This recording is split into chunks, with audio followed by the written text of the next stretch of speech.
statement comes as a third former Lubbock County employee comes forward with allegations similar to the ones made in the lawsuit. He spoke exclusively to investigative reporter Shaley Sanders, and we have more from her. Shaley. Karen, Logan Coos resigned shortly after National Autopsy Estate Group Pathology Labs took over the M.e.'s office. He tells us he now works at an M.e.'s office out of state. He says he is sharing this information not out of malicious intent, but because the people here in Lubbock County need to know what's happening there at the M.e.'s office. And so everything was really, really good until the babies started coming in. And then we were doing things I'd never seen before. Logan Coos says he started working at the Lubbock County Medical Examiner's office in January of 2016, but resigned months after a change in management in December of 2018. It's very, very difficult. I just can't be a party to this anymore.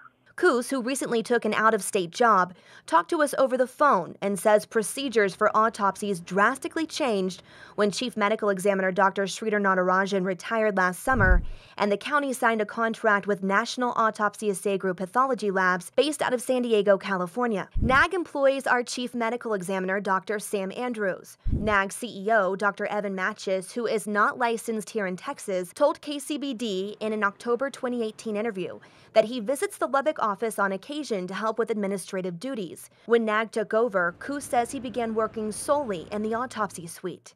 First baby homicide that came in, they ended up taking the spinal cord, the eyes, the heart and lungs, brain, pieces of the femur. They took some of the bones of the hands. They took some of the fingers and toes. And I'm like, I've never, ever seen this whatsoever. That was so far out of the norm that it's like, wait a minute, there's a bit of a red flag here. Coos says under this new management, the office started taking more cases. Cases Coos believes Natarajan would not have accepted. You know, if it's clearly natural, then it's just not a case.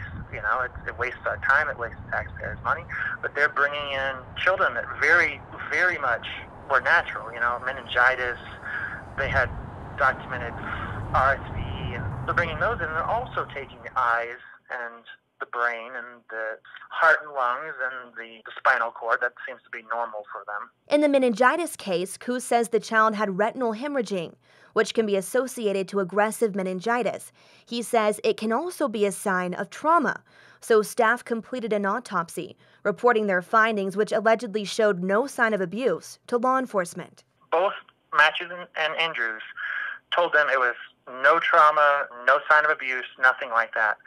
But not to worry, because this autopsy should have been done whether or not there was any allegation of child abuse or anything like that, because the workup that they'll do in San Diego with these organs, the brain, the heart and lungs, the eyes and the spinal cord, were going to be put towards research that would help other pathologists in the future determine what was shaken baby syndrome and what wasn't. Coos, along with a couple of other former employees, believe NAG may be taking an excessive amount of organs and tissues from children here in Lubbock and having them sent back to their lab in San Diego for Matches' personal research. The research thing was like really, really got me. And so then we kept getting kids, and it got harder and harder for me to stomach. The KCBD Investigates team obtained this affidavit from a Lubbock law firm, where Coos reiterated that opinion, writing, quote, "I heard Dr. Matches state that this autopsy needed to be done. The specimens and organs that we are collecting on this case will be used for research to help facilitate other pathologists in determining causes of death related to shaken baby syndrome." He says he witnessed excessive autopsy practices on at least 4 children. Coos's affidavit also expresses concerns regarding Matches' role in the autopsy suite, writing, quote, "Dr. Matches did not have a Texas medical license and was trying to act as if he was only participating as a morgue tech, but he was providing training, giving opinions, and providing directions for Dr. Andrews' report." He went on to state, Dr. Matches was directing the autopsy and acting as a physician. Allegations the Texas Medical Board and the Texas Rangers are investigating. The ethical line is being towed very closely with these people.